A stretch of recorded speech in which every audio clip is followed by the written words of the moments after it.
Hello students, मैं सुधा स्वागत करती हूँ आप सबका आपके अपने चैनल तैयारी ऑनलाइन में। आज हम सब डिस्कस करने जा रहे हैं कार्यपत्रक 7। कार्यपत्रक 7 कक्षा 8 का कार्यपत्रक है और आज का हमारा विषय हिंदी है, जिसमें आज कहानी दी गई है बस की यात्रा। बच्चों, सबसे पहले यहाँ आप अपना नाम लिखें और यहाँ आप अपने कक्षा अध्यापक का नाम लिखें। यह कार्यपत्रक 15 अक्टूबर 2020 का है। बच्चों, बस की यात्रा यह एक व्यंग लेख है जिसके रचनाकार हैं हरिशंकर परसाई जी।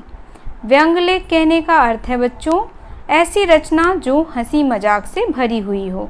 और हमने पिछले कार्यपत्रक में भी बस की यात्रा पढ़ी थी और जब हमने इस बस की यात्रा को पढ़ा था तो हमें बहुत मज़ा आया था। चलिए आज के कार्यपत्रक में भी देखते हैं कि बस की यात्रा कहानी से संबंधित और क्या क्या बातें हैं।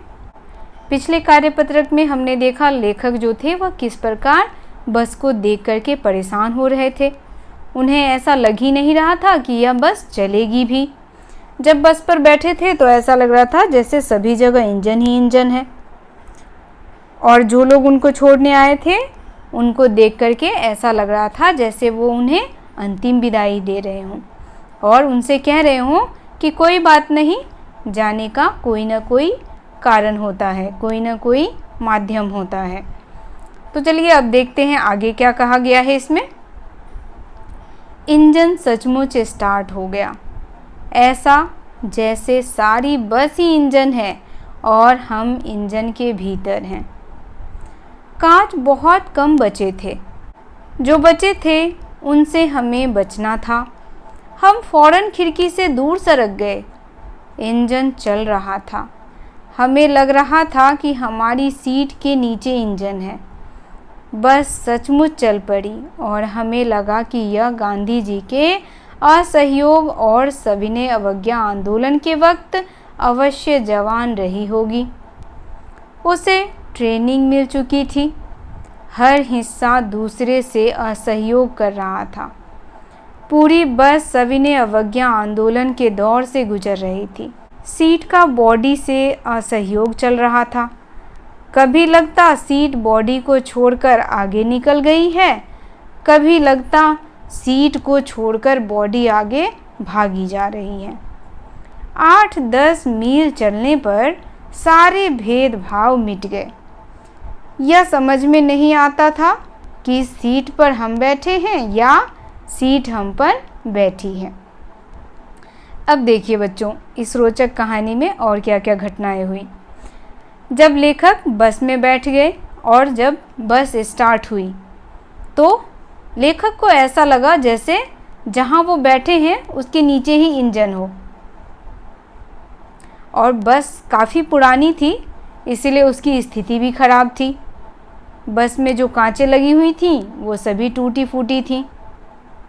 बहुत ही मुश्किल से वह खिड़की से थोड़ी दूर सरक के बैठे थे कि कहीं कांच चुभ न जाए। और लेखक को बार बार यही लग रहा था कि इंजन जो है वह उनकी सीट के नीचे ही है। और बैठे बैठे लेखक यही सोच रहे थे कि बस जो है वह गांधी जी के असहयोग आंदोलन और सविनय अवज्ञा आंदोलन के वक्त अवश्य जवान रही होगी, क्योंकि बस की स्थिति देख करके यही लग रही थी कि बस बहुत पुरानी है, यानी कि सालों से चली आ रही है। तो उन्होंने यही अनुमान लगाया कि बस जो है वह ऐसा लग रहा है जैसे गांधी जी के असहयोग और सविनय अवज्ञा आंदोलन के वक्त अवश्य जवान रही होगी। अब बच्चों, गांधी जी ने सविनय अवज्ञा आंदोलन और असहयोग आंदोलन क्यों चलाया था और किस लिए चलाया था? तो बच्चों, गांधी जी ने असहयोग आंदोलन और सविनय अवज्ञा आंदोलन अंग्रेज़ों को देश से बाहर निकालने के लिए चलाया था। जब हमारे देश पर यानी जब हमारे भारतवर्ष पर अंग्रेज़ों का शासन था तो गांधी जी ने असहयोग और सविनय अवज्ञा आंदोलन चलाया था ताकि अंग्रेज़ हमारे देश को छोड़कर चले जाएं। असहयोग कहने का अर्थ है बच्चों किसी भी कार्य में अंग्रेज़ों का सहयोग न करना। उन्होंने भारत के हर नागरिक से यह अपील किया था कि कोई भी व्यक्ति अंग्रेज के किसी भी कार्य में उसका सहयोग नहीं करेगा। सविनय अवज्ञा आंदोलन के दौरान बच्चों नमक कानून को तोड़ा गया था यहाँ लेखक बता रहे हैं कि यह बस ऐसे लग रही है जैसे गांधी जी के असहयोग और सविनय अवज्ञा आंदोलन के समय क्या रही होगी, जवान रही होगी। यानी उस समय उसकी स्थिति कैसी रही होगी, अच्छी रही होगी। अभी तो इसकी स्थिति बहुत ही जर्जर है और इसीलिए बस को क्या हो चुकी थी, ट्रेनिंग मिल चुकी थी। ट्रेनिंग शब्द का अर्थ होता है बच्चों सीख, यानी बस जो है वह बहुत ही सीखा हुआ है। हर हिस्सा यानी बस का जो हिस्सा था एक दूसरे से क्या कर रहा था, असहयोग, यानी कोई किसी को सहयोग नहीं दे रहा था। असहयोग कहने का मतलब है बच्चों साथ न देना। तो बस का हर पार्ट एक दूसरे से क्या कर रहा था, असहयोग। यानी अब बस जो थी उसकी हालत बहुत बदतर हो चुकी थी। अब बस जो है वह भी एक दूसरे को, यानी जो उसके एक दूसरे पार्ट्स थे उसको सहयोग नहीं दे रहा था और ऐसा लग रहा था जैसे पूरी बस जो हो वह सविनय अवज्ञा आंदोलन के दौर से गुजर रही हो।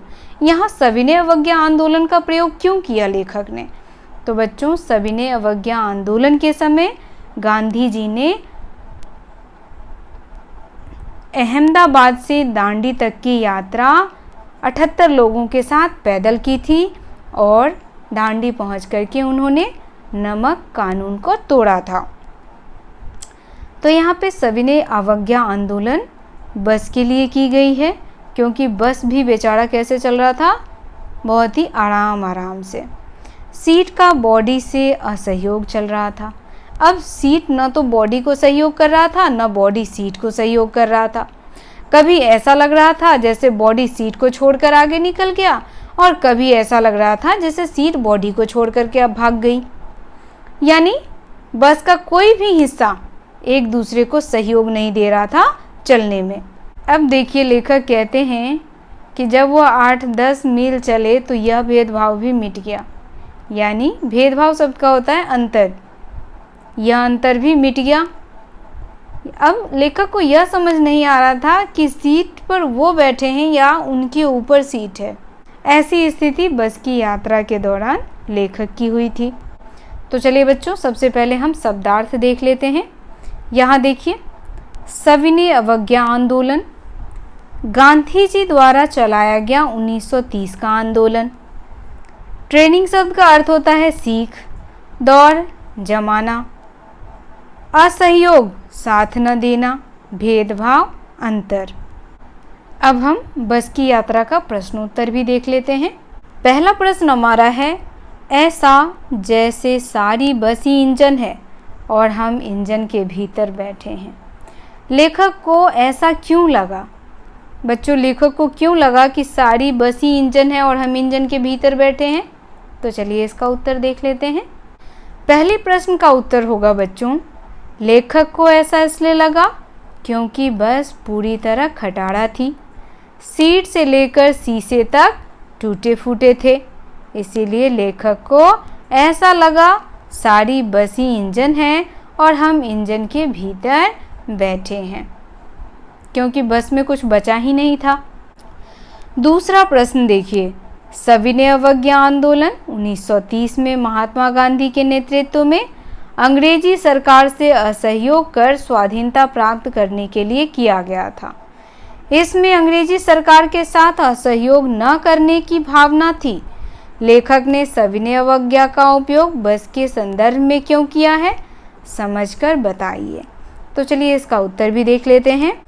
देखिए बच्चों प्रश्न संख्या 2 का उत्तर हो जाएगा, लेखक ने सविनय अवज्ञा का उपयोग बस के संदर्भ में इसलिए किया क्योंकि सविनय अवज्ञा आंदोलन के दौरान गांधी जी ने अंग्रेजी सरकार से असहयोग स्वाधीनता प्राप्त करने के लिए किया। क्या कर दिया था? असहयोग, यानी किसी भी कार्य में वह सहयोग नहीं दे रहे थे। और यह क्यों किया था? तो स्वाधीनता प्राप्त करने के लिए। और यह बस भी कुछ इस स्थिति में थी कि इसकी सारी वस्तुएं यानी जो भी चीज़ें उस बस में लगी हुई थी अब इसका असहयोग करने में लगे थे, यानी अब सारी चीज़ें उसका साथ छोड़ रही थीं। सविनय अवज्ञा आंदोलन की तरह बस भी अब क्या चाहती थी? स्वाधीनता पाना चाहती थी। अब वह भी छुटकारा पाना चाहती थी। चलिए अब अगला प्रश्न देखते हैं। अगला प्रश्न हमारा है, प्रस्तुत गद्यांश में बहुत से अंग्रेजी शब्द हैं, कोई 4 शब्द ढूंढकर लिखिए। तो बच्चों गद्यांश से हमें 4 अंग्रेजी के शब्द ढूंढने हैं। तो देखिए पहला शब्द है इंजन, इंजन भी अंग्रेजी का शब्द है। स्टार्ट, स्टार्ट करना भी अंग्रेजी का शब्द है। और देखिए और भी बहुत सारे हैं। सीट, सीट भी अंग्रेजी का शब्द है। ट्रेनिंग, ट्रेनिंग भी अंग्रेजी का शब्द है। तो हमें सिर्फ 4 शब्द ही ढूंढने हैं। तो हमने 4 शब्द कौन कौन ढूंढे? इंजन, स्टार्ट, सीट और ट्रेनिंग। तो बच्चों प्रश्न संख्या 3 का उत्तर क्या हो जाएगा? पहला स्टार्ट, दूसरा इंजन, तीसरा सीट और चौथा ट्रेनिंग। ये सभी अंग्रेजी के शब्द हैं। चौथा प्रश्न हमारा गतिविधि है, एक्टिविटी है।